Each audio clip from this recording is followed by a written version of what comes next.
Hello guys, welcome to Pakistani real reaction. तो कैसे हैं आप सब? उम्मीद है आप सब बढ़िया होंगे और मजे में होंगे। मेरा नाम है मुदस्सिर। नाम बशर। यार मोदी जी किसी से जी भर कर बात कर ले तो गुलाम बन जाता है मोदी जी का और भारत का।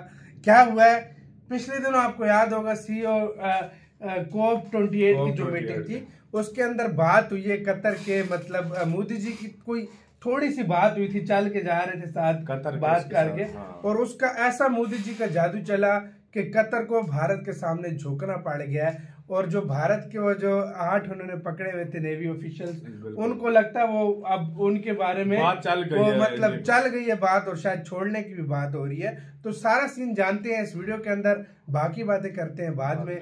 ये भारत के बंदों को कोई हाथ नहीं लगा सकता भाई, ये बात है भाई। ये कोई और देश होता अभी तक उन्होंने भाई मतलब उनको फांसी दे देनी थी, लेकिन ये भारत था, कुछ नहीं कर सके। इंडियन अफेयर्स का वीडियो काउंट करते हैं एंड स्टार्ट। एक देश के तौर के ऊपर हमारी सरकार आज क्या कदम उठाती है वो तय करता है कि आने वाले सालों में यानी भविष्य में बाकी देश हमें किस तरह से ट्रीट करते हैं, हमारे साथ कैसा बर्ताव करते हैं। कनाडा के बाद अब अमेरिका ने भी भारत के ऊपर आरोप लगाया है कि भारत के एजेंट्स उनकी धरती के ऊपर खालिस्तानी सेपरेटिस्ट को न्यूट्रलाइज करने की कोशिश कर रहे हैं। वहीं दूसरी तरफ मिडिल ईस्ट के एक छोटे से मुस्लिम देश कतर ने जासूसी करने और सेंसिटिव इंफॉर्मेशन को चोरी करके इजराइल को देने के आरोप में भारत के 8 नेवी वेटरन्स को डेथ पेनल्टी सुनाई है। अब इन सभी चीजों से भारत किस तरह से डील करता है, मोदी सरकार इन सारे केसेस को साइड बाय साइड कैसे हैंडल करती है, ये अपने आप में बहुत ही इंपॉर्टेंट हो जाता है। क्योंकि अगर मोदी सरकार ने इन सभी केसेस में भारत को ब्लैकमेल करने वाले इन तीनों देशों को एक स्ट्रॉन्ग रिस्पांस देकर एक एग्जाम्पल सेट नहीं किया तो इस तरह की चीजें हमें कल को दोबारा से देखने को मिल सकती हैं। अमेरिका और कनाडा से ज्यादा सीरियस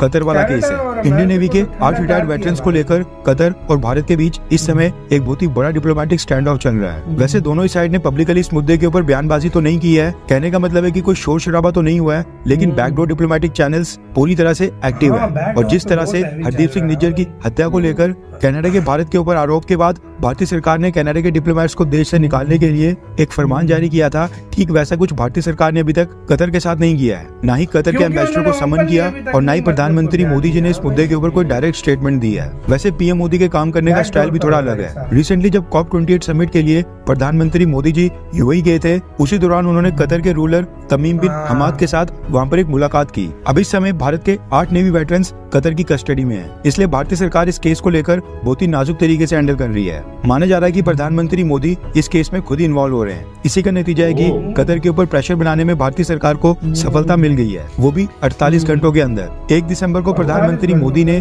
कतर के अमीर से COP28 समिट में वहाँ पर मुलाकात की और उसके 24 घंटों के अंदर ही कतर ने इंडियन नेवी वेटरन्स को एक बहुत ही बड़ी राहत दी है। रेफरेंस लैब की स्क्रीन के ऊपर आर्टिकल का स्क्रीनशॉट भी है।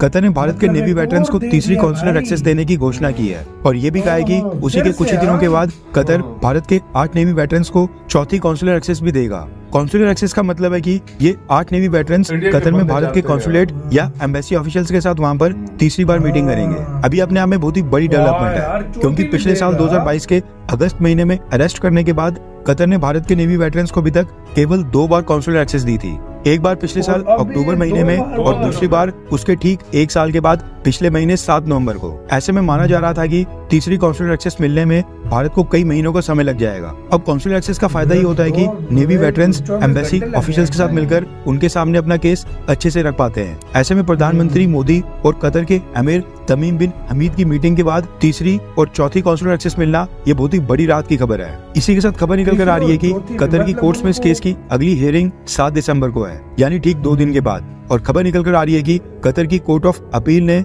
भारत के 8 नेवी वेटरन्स को अपना नैरेटिव खुद ही सामने रखने की परमिशन दी है, यानी कोर्ट के सामने अपना केस खुद ही पेश करने की परमिशन दी है। वैसे आपको क्या लगता है कि क्या मोदी सरकार इस पूरे कतर के केस को ठीक तरीके से हैंडल कर पा रही है, हाँ या फिर नहीं? हमें भी कनाडा की तरह कतर के साथ सख्ती बरतनी चाहिए? इसके ऊपर आपकी क्या राय है, नीचे कमेंट करके जरूर बताएं। इसी के साथ हुई वीडियो खत्म। कहीं ना सख्ती थोड़ा देखो मतलब चलती नहीं है। मैं आपको बताता हूँ, कनाडा ने ओपनली दुनिया के सामने मतलब भारत का नाम बदनाम करने की कोशिश की थी। कतर ने फिलहाल इतने बड़े कोई लेवल पे बयान नहीं दिया, ना उनके अमीर ने दिया। ये बात नहीं है, बात नहीं है। इससे बड़ी क्या बात होगी कि 8 नेवी को फांसी का कह रहे हैं। लेकिन अगर सॉरी इंडिया अगर फर्ज करो उनके साथ सख्ती पेश करता है, मैं आपको क्या कह रहा हूँ मैं क्या कह रहा हूँ, कनाडा ने एक ओपनली मतलब गलत किया था ना। बहुत ओपनली नहीं कहना चाहिए पार्लियामेंट में खड़े होके। कतर ने इस तरह पार्लियामेंट में नहीं खड़ा किया। और कतर का इतना कानून साख्ता है, अभी तक फांसी हुई भी होती, लेकिन इतना प्रेशर भारत ने उन पे बनाया कि वो अभी छोड़ने की सोच रहे हैं एक तरह से। और दूसरी बात ये कि यार एक्सेस दे रहे हैं बार-बार और सब कुछ कर रहे हैं। तीसरी और चौथी का भी मतलब बोल दिया, तो मतलब उन्होंने सबसे बड़ी बात उनको कहा है कि अपना मतलब पक्ष खुद रखो, मतलब सारा कुछ करो। ये बहुत सारा देखो, कोई ऐसा सिस्टम होता है ना कि गवर्नमेंट सबके सामने ये चीज नहीं रख सकती कि आज हमने ये किया, आज हमने वो कर दिया। ये बैकडोर चैनल में मतलब राब्ते हो रहे होते हैं, सब कुछ हो रहा होता है। और कई जगहों पे इंडिया सख्ती इसलिए भी नहीं कर सकता, जाहिर बात है, क्योंकि उसको कतर को इतनी इस टाइम जो है ना इंडिया के साथ रिलेशन फिलहाल वैसे नहीं है, वैसे नहीं है जो दूसरे के खिलाफ बोलता रहता है, अक्सर बोल भी जाता है। अमेरिका इंडिया ये नहीं चाहता कि वो गुस्से में आकर कहीं फांसी और इंडिया इसको बहुत काल्मली एक तरीके से हैंडल कर रहा है। और पीछे से प्रेशर इंडिया बड़ी बड़ी ताकतों से भी और खुद भी कतर पर प्रेशर बना के रखा है। जिस चीज को मोदी जी खुद देख रहे हो, खुद अंदाजा लगा लो इस बात से कि उसके वो कितना मामला सेंसिटिव होगा। मोदी जी कभी भी अपने बंदों को इस तरह भाई मतलब नहीं होने देंगे, नहीं कर उनको अकेले नहीं छोड़ेंगे। और मैं तुम्हें गारंटी से बताता हूँ, कतर के उससे अगर बात की होगी तो उसने मोदी जी ने उनका हालचाल पूछ के यही बात की होगी कि भाई हमें एक्सेस दो, अपना पक्ष रखने दो, अपना पक्ष रखने दो। इन्होंने गलती की भी है, नहीं भी है, आपने सजा दे दी, सारा कुछ कर दिया। तो ये मेरे ख्याल से ये बातें हुई सारी बातें की होंगी, ये बातें लाजमी हुई होंगी। कतर वाला काफी अच्छे से मोदी जी से मिला था और मोदी जी भी उनको काफी अच्छे से यार देखो, तो ये मेरे हमेशा एक बात याद रखना, पावरफुल कंट्रीज जो भी होते हैं ना, जिस तरह इंडिया है, कभी भी मेरी बात याद रखना, दूसरा मुल्क कभी भी नहीं चाहेगा उससे पंगा लेने की कोशिश करेगा। उसकी वजह ये है कि किसी टाइम पे छोटा सा देश भारत से कभी भी पंगा लेना नहीं चाहेगा। उसकी वजह मैं बताता हूँ ना, देखो कभी भी किसी भी कंट्री को इंडिया की जरूरत पड़ सकती है। बिल्कुल बिल्कुल ठीक है, सारी जिंदगी ये गैस और तेल तो नहीं बेचते रहेंगे ना। मेरी बात समझ रहे हो ना, ये दूर तक का देखना पड़ता है। तो ये गैस तेल भेज रहे हैं, वो सारी जिंदगी गैस तेल नहीं बेचा।